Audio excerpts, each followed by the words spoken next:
Hi everybody, I'm Mike and this is Bubba's Workbench. This is going to be the first video in a new series I am calling my Woodturning Adventure. I have been interested in woodturning for many years and recently had the opportunity to take that plunge. I jumped head first with little preparation other than to determine which lathe I could afford and made the most sense to get. My extensive research proved that the best value, not best price, goes to the Excelsior lathe by Rockler. So then the question comes up, why did I go with the Harbor Freight?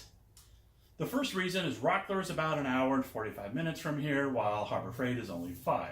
So you add in the gas it would take, etc., and the Harbor Freight lathe became my choice.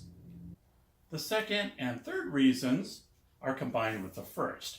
Harbor Freight sells their 10x18 for $239 and often puts it on sale for, I believe I got it for $189, and with a 20% coupon, you were looking at $151.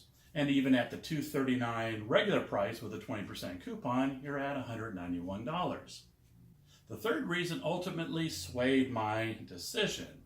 In my extensive research I discovered something quite interesting. The Excelsior, Harbor Freight, and the Grizzly lathe, model number H8259, appear to be the same lathe. Now, I will argue that the Excelsior lathe from Rockler and the Harbor Freight are the exact same lathe. Not only do all three look identical, the Excelsior and Harbor Freight have the exact same specs with a 1/2 horsepower motor and 750 to 3200 RPM. I plan to prove this as fact in a future video. Rockler does offer additional features that Harbor Freight does not, such as different size tool rests and a bed extension. This is why in the beginning I said you should go with the Excelsior. However, only when it is on sale.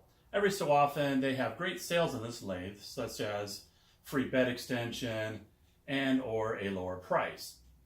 Since normally it's a $299 is their regular price for the Excelsior lathe, I chose to go the sub $300 route, not simply because of the price. It was the idea that I am not sure I will like wood turning. I am by no means a cheapskate. I am the contrary and believe you should always buy quality products to avoid hardships and regrets down the road.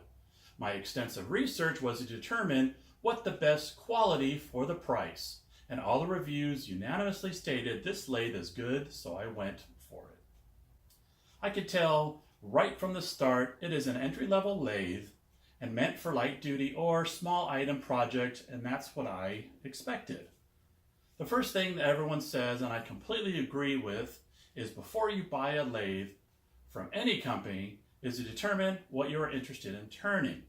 Now, I struggled a bit with this statement, since how am I supposed to know what I want to make if I have never used a lathe before? I thought about it quite a bit, and after watching countless videos, I realized I enjoy what would be referred to as spindle work. That would include pens, game calls, pepper mills, tool handles, etc. I also enjoy those twig pots. I am not particularly interested in bolt turning, so the final decision was made, and here it is in all its glory. The lathe comes with a 3-inch faceplate, your spur center for the headstock, and a live center for the tailstock. The tailstock center is particularly nice as I believe its design is meant to help prevent the splitting of wood if over-tightened.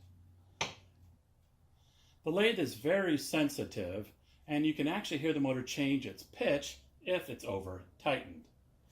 The lathe features a Morse taper 2 and a 1x8 spindle, which will help future-proof your investment if you get a bigger lathe, as it is likely to be the same, and any accessories you acquire will be compatible. I will say that this headstock spur drive is not good for harder woods, as I have found when turning a lathe tool handle made of oak. It tends to spin rather easily when roughing, regardless of how tight I make the tailstock. I will showcase this project in a later video. Since I have not had this lathe very long, I cannot offer too much insight until more time has passed. The only negative aspect that many higher-end lathes also share is having to move the belt in order to change the RPM. That immediately becomes a huge annoyance that makes variable speed definitely a must-have for wood lathes. What I will say is it is powerful, smooth, quiet, and seems more than capable to do anything I could imagine turning on it. Obviously, if you have a larger budget, then choose the lathe of your choice.